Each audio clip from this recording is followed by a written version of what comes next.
Assalamualaikum warahmatullahi wabarakatuh. Waalaikumsalam warahmatullahi wabarakatuh. Baiklah, kami dari kelompok 8 akan mempresentasikan sebuah artikel yang berjudul Penyalahgunaan Narkoba oleh salah satu komika di Indonesia yang bermata kuliahkan kewarganegaraan. Yang diajarkan atau dosen pengampunya oleh Bapak Dr. Subelo Weliono, SHMPD, dan beranggotakan 5 orang. Yang pertama oleh saya sendiri, Zuan Purba, dengan NPM 2310073. Saya Adventus Christopher Lemengaul dengan NPM 2310061.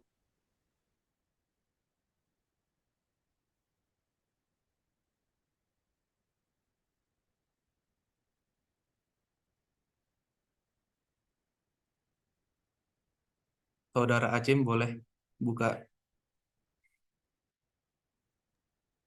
Saya Raffi Muhammad dari kelompok 8 dengan NIM 231000086. Dan saya Ega Juliana dengan NPM 231000055. Dan terakhir, nama saya Muhammad Arisa Putra dengan NPM 2310050.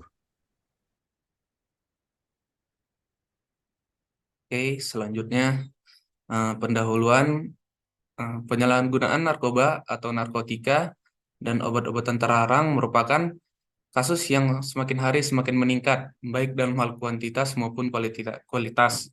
Hal ini merupakan masalah yang tidak bisa dianggap ringan karena kebanyakan kasus penyalahgunaan narkoba justru dijumpai pada kaum muda, generasi penerus bangsa. Penyalahgunaan narkoba ini mengakibatkan ketergantungan obat yang menurut WHO didefinisikan sebagai kondisi intoksisasi yang periodik atau kronis yang dihasilkan oleh pemakaian obat atau natural sintetis atau secara berulang. Ciri cirinya meliputi satu, munculnya keinginan atau kebutuhan yang kuat untuk terus memakai obat dan mendapatkannya dengan segala cara. Yang kedua, kecenderungan untuk meningkatkan dosis. Yang ketiga, umumnya secara psikis tergantung pada efek obat.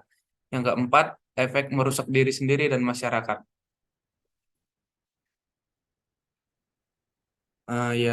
Dan pada kesempatan ini kami dari kelompok 8 akan menjelaskan sebuah kasus yang kami beri judul penyalahgunaan narkoba oleh salah satu komika di Indonesia. Komika yang kami maksud adalah Reza Pardede alias Coki Pardede. Boleh dilanjut oleh Saudara Kris. Baik, di sini saya akan membacakan latar belakang atau riwayat Coki Pardede. Raja Pardede SS lahir pada 21 Januari 1988. Dikenal sebagai Coki Pardede, adalah seorang komika atau komedian, penyiar radio, presenter, pemeran, dan YouTuber. Ia merupakan salah seorang konsisten ajang pencarian bakat stand up komedi Indonesia Kompas TV musim keempat yang diselenggarakan oleh Kompas TV dan Stand Up Komedi Akademi musim kedua. Coki dibesarkan di kota Depok dan menyelesaikan seluruh pendidikannya di sana. Sebelum mengikuti kompetisi Suci 4, Coki pernah bermain di serial Malam Minggu Miko 2 bersama Raditya Dika, Andovida Lopez, Adian Saputra, dan Jovialda Lopez di 2 episode yang berperan sebagai produser televisi lokal. Coki merupakan seorang komika dari komunitas stand up Indo Depok dan juga komika di Universitas Gunadarma. Di komunitas Depok sendiri, Coki termasuk komika senior bersama dengan Heri Hore.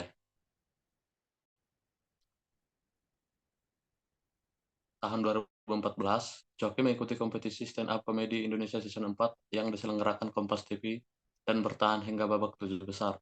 Coki close mic di show 10 stand up komedi Indonesia Season 4, namun tergeser ke 8 besar setelah kembalinya Prasteguh ke dalam kompetisi via babak callback. 2 tahun kemudian, Coki kembali mengikuti kompetisi stand up komedi. Coki tercatat sebagai finalis stand up komedi Akademi Season 2 pada tahun 2016. Coki sendiri berhasil bertahan hingga 9 besar di kompetisi ini. Coki kemudian bersama Tretan Muslim serta beberapa komika membentuk sebuah kelompok bernama Majelis Lucu Indonesia atau MLI yang bergerak sebagai kelompok yang menyajikan acara stand-up komedi dengan berbagai genre. Muslim dan Coki juga memopulerkan konten pemuda tersesat yang menghadirkan sosok Habib Hussein Jafar Al-Hadar. Untuk seterusnya, kronologi akan dijelaskan oleh Saudara Raffi. Untuk kronologi komika Reza Pardede alias Coki Pardede ditetapkan sebagai tersangka terkait kasus penyalahgunaan obat-obatan terlarang jenis sabu. Polisi mengungkapkan kronologi penangkapan Coki Pardede. Kabid Humas Polda Metro Jaya Kombes Yusri Yunus mengatakan Sat Narkoba Polres Tangerang Kota awalnya mendapatkan laporan dari masyarakat terkait penyalahgunaan narkoba. Polisi lalu melakukan penyelidikan. Sebelum penangkapan Coki, polisi menangkap seorang kurir sabu di sebuah apartemen di Jakarta Selatan. Polisi mendalami kasus hingga menangkap Coki dan seorang pemasok sabu lainnya. Pada Selasa, 31 Agustus 2021, polisi mengamankan seseorang wanita berinisial WL di sebuah apartemen di daerah Pesanggerahan Jaksel pada pukul 15 WIB, jam 5 sore. WL kita amankan di salah satu apartemen di di daerah Pesanggerahan Jakarta Selatan. Kemudian dari saudari WL kita ketahui dia adalah kurir yang sering mengantarkan narkotika jenis sabu kepada seseorang yang baru saja diantarkan, kata Yusri. Polisi melakukan interogasi kepada WL, kemudian diketahui WL baru saja mengantarkan sabu kepada Coki. Untuk selanjutnya, silakan Gajul. Baik, sebelumnya perkenalkan nama saya Ega Juliana dengan NPM 231000055. Saya akan melanjutkan menjelaskan perihal kronologi yang barusan tadi dijelaskan oleh rekan saya Raffi.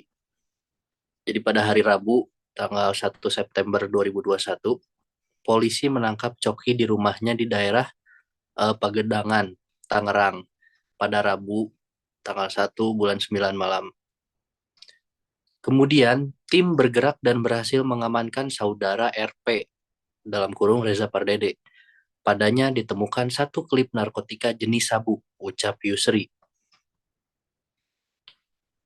Pada hari Jumat, tanggal 3 September 2021, polisi kemudian menangkap AR, bandar sabu yang memasok Coki. AR ditangkap di kontrakannya di daerah Cimone, Tangerang Kota. Polisi menyita barang bukti sabu dari lokasi penangkapan AR. Kita dalami lagi, karena WL ini adalah kurir. Dari mana barang ini didapat selama ini? Tersebutlah nama satu lagi. Inisialnya RA, kata Yusri. Baru tadi malam kita tanggap. Saat kita lakukan penggeledahan, kita temukan lagi sabu-sabu bruto hampir 11 gram tambahnya. Lalu polisi terus mengusut jaringan peredaran sabu. Polda Metro Jaya menyatakan perang terhadap narkoba karena merusak generasi muda, termasuk public figure. Masih mendalami terus siapa lagi pemasok di atasnya. Ini baru kita dapat satu tingkatan, saudara RA di atasnya. Ini masih kita dalami lagi pemasok di atasnya, karena mereka biasanya berantai, urainya. Ketiga orang yang ditangkap tersebut telah ditetapkan sebagai tersangka. 3 orang sementara sebagai tersangka, kami akan proses, katanya. Untuk selanjutnya akan dijelaskan lagi oleh rekan saya. Ya, perkenalkan nama saya Muhammad Arisa Putra dari NPM 31050. Saya akan menjelaskan putusan di sini. Komika Reza Pardede alias Coki Pardede telah ditetapkan sebagai tersangka kasus narkoba dan terancam hukuman 6 tahun penjara. Polisi menyebut yang bersangkutan bisa mengajukan diri untuk direhabilitasi. Dalam kasus tersebut, Coki disangkakan pasal 114 Jungto, pasal 112 Jungto, pasal 132 dalam Undang-Undang RI nomor 35 tahun 2009 tentang narkotika. Polisi juga menetapkan 2 orang lainnya sebagai tersangka, yakni WL sebagai kurir sabu dan RA sebagai pemasok sabu. Proses hukum atas kasus penyalahgunaan narkoba yang menimpa Komika Reza Pardede alias Coki Pardede dihentikan. Setelah itu, Coki Pardede menjalani proses rehabilitasi di Rumah Sakit Ketergantungan Obat atau yang disebut RSKO, Cibubur, Jakarta Timur. Kabar itu disampaikan langsung oleh Kapolres Tangerang Kota, Dionijiu De Fatima saat dihubungi pada Senin tanggal 6 bulan 9 tahun 2021. Itu kan sudah diambil alih oleh Kabid Humas, udah diliris kemarin, itu direhab aja. Proses hukum selesai, sudah selesai. Ujar Kapolres Tangerang Kota, Dionijiu De Fatima saat dihubungi pada Senin tanggal 6 bulan 9 tahun 2021. Menurut Dionijiu De Fatima, keputusan Coki Pardede untuk direhabilitasi sudah memenuhi unsur-unsur. Meski sebelumnya Coki Pardede sempat ditetapkan sebagai tersangka. Itu kan awalnya. Saat ini kan setelah ditangkap, bandarnya ternyata itu hanya korban.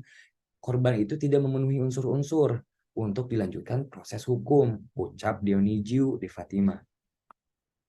Kehidupan setelah rehabilitasi. Reza Pardede alias Coki Pardede kini telah bebas dari rehabilitasi dan mulai eksis lagi di dunia maya setelah menjalani perawatan di RSKO Cibubur sejak Maret tahun 2022, saat satu eksistensinya bisa dilihat ketika ia diundang di video podcast Close the Door di kanal YouTube Deddy Corbuzier. Saat ini, Coki Pardede kembali sebagai komika atau komedian dan juga sebagai konten kreator di berbagai sosial media. Dia pun berkata untuk terus berjuang hari demi hari agar tidak kembali menggunakan obat-obatan terlarang dan tidak terjerumus penyalahgunaan obat-obatan terlarang.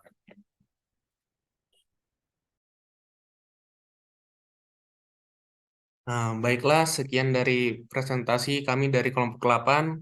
Lebih dan kurangnya kami mohon harap dimaklumi. Sekian dan terima kasih. Wassalamualaikum warahmatullahi wabarakatuh.